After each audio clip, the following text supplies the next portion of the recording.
Hello everyone, Prosper Mayor David Bristol with you yet again, and I'm going to bring you this episode in our America 250 series.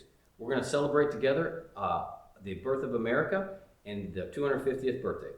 We're going to have a community celebration that culminates in our Pride in the Sky event at Frontier Park on July 2nd.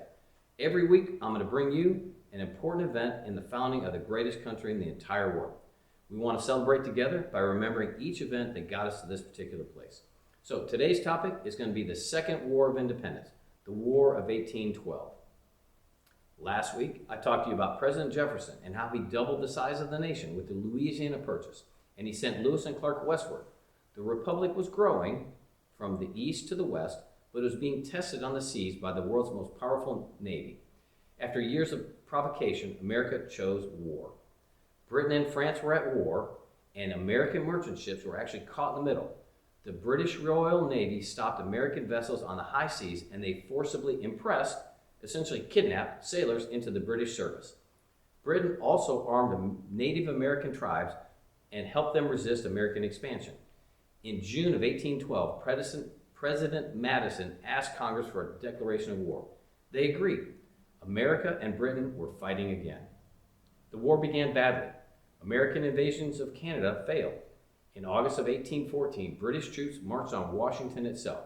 They burned the White House and they burned the Capitol to the ground. Dolly Madison famously rescued a portrait of George Washington right before fleeing. It was the most humiliating moment in the young nation's history. From that low point, America rallied. In September of 1814, a British fleet bombarded Fort McHenry for 25 straight hours. When dawn broke, Washington lawyer Francis Scott Key, watching from a ship in the harbor, saw the American flag was still flying.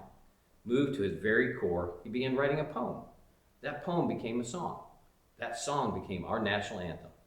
2 months later, Andrew Jackson's victory at New Orleans actually ended the war. The Republic had survived its second great test. So every time we sing the national anthem here at a Prosper event, we sing the words of a man who actually watched through the smoke and the shelling to see if America would still be standing. It was then, it still is today. I'm happy to ask you to join us next week for episode 19, The American Identity, as Americans emerge from war with new confidence and a culture that is beginning to take shape on the entire world stage. I ask God to continue to bless you. I ask God to continue to bless the town of Prosper, and I'm certain that He will continue to bless the great United States of America. Thank you.